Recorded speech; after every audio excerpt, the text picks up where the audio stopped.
যাচ্ছে।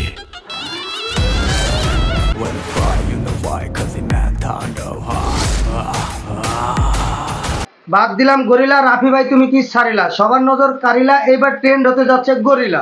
যে যেখানে অবস্থান করছেন ভাইরে ভাই এটা কি ছিল, বক্স অফিসে আগুন লাগাই দিব এইবারের তাণ্ডব। যাই হোক, তাণ্ডবের ঘুরে আসি। আর একজন মেগাস্টারের মুভি তো এমনই হওয়া দরকার, কি বলেন আপনারা? একদিন আগে তাণ্ডবের টিজার রিলিজ হয়ে গেছে, যদিও এটার নাম আপনারা ফোরকাস্ট বা টিজার দুটোই বলতে পারেন।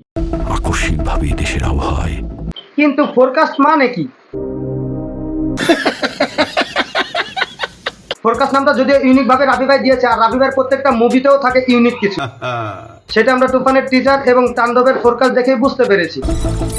আজ দেশ জুড়ে ভয়াবহ দুর্যোগের সমূহ সম্ভাবনা রয়েছে। তো চলুন সাকিবের তাণ্ডব মুভির টিজারটা রিভিউ করে দেখা যাক, আর সাকিব খান কোন ক্যারেক্টারে থাকছে আর জয়া আহসানের কোন পার্টে থাকছে।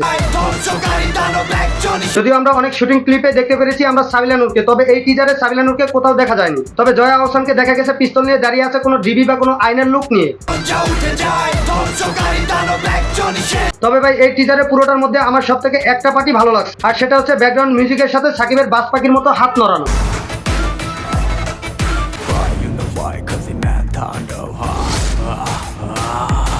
চিন্তা করেন ভাই, সাকিবের কি লুকটাই দিছে, আর ব্যাকগ্রাউন্ড মিউজিকের সাথে বিজিএমটা ওয়াও ছিল, ওয়াও। আর বললাম না বাংলাদেশের বক্স অফিসে তাণ্ডব হতে যাচ্ছে এই তাণ্ডব মুভি দিয়ে। আর হবে না কেন, বক্স অফিসে দুই বস তো একসাথে, মেগাস্টার সাকিব খান আর এইদিকে ডিরেক্টর আমাদের রায়হান রাফি বস।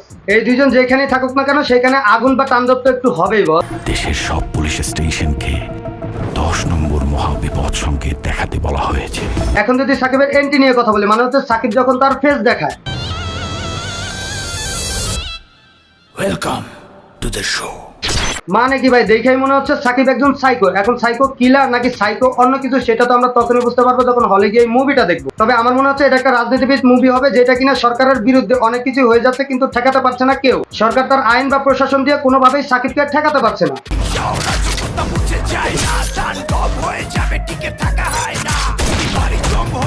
অন্যদিক দিয়ে যদি আমরা সাকিবকে কিলারও মনে করি, এটাও কিন্তু ঠিক হবে না, কারণ আমরা দেখতে পাচ্ছি হাজার হাজার মানুষ তাকে দেখে হাত উচ্ছানি দিচ্ছে। তবে এটা কিন্তু আমাদের মানতে হবে যে সাকিবের একটা গরিলার টিম আছে,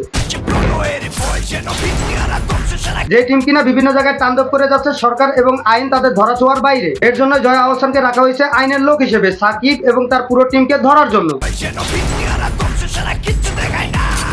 তাহলে এখান থেকে আমরা বুঝতে পারি জয়া আহসানের ক্যারেক্টার হচ্ছে মানে পুলিশ বা কোনো ডিবির লোক হতে যাচ্ছে। আর এখন যদি মুভিটা কালার গ্রেডিং নিয়ে কথা বলি, তাহলে এক কথায় বলবো ভাই, কালার গ্রেডিংটা অস্থির হয়েছে, কিন্তু একটু ডার্ক মোডটা একটু বেশি হয়ে গেছে।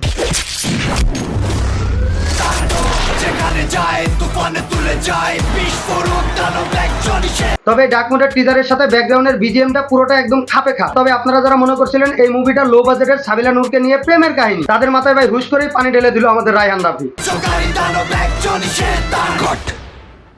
তার টিজার বা ফোরকাস্ট যেটাই বলেন না কেন, সেটা দিয়েই প্রমাণ করে দিল যে তার মুভিটা হতে যাচ্ছে পুরো আগুন আগুন।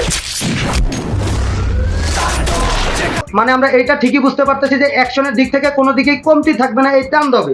তবে ভাই আপনারা যারা মনে করছিলেন এই মুভিতে কোনো অ্যাকশন থাকবে না, যে প্রেমের কাহিনী, তাদেরকে বলি ভাই একটু চিড়িয়াখানা থেকে গরিলার সাথে একটু দেখা করে আসে, সেই গরিলাই বুঝাই দিবে যে অ্যাকশন কাকে বলে। এই মুভি তুফান বরবাদের পর তাণ্ডব করে দিতে যাচ্ছে বাংলাদেশে। আর কে কে এই তাণ্ডব মুভি দেখার জন্য ওয়েট করছেন তারা কমেন্ট বক্সে কমেন্ট করেন, আর আমার চ্যানেলটা দয়া করে একটু সাবস্ক্রাইব করেন।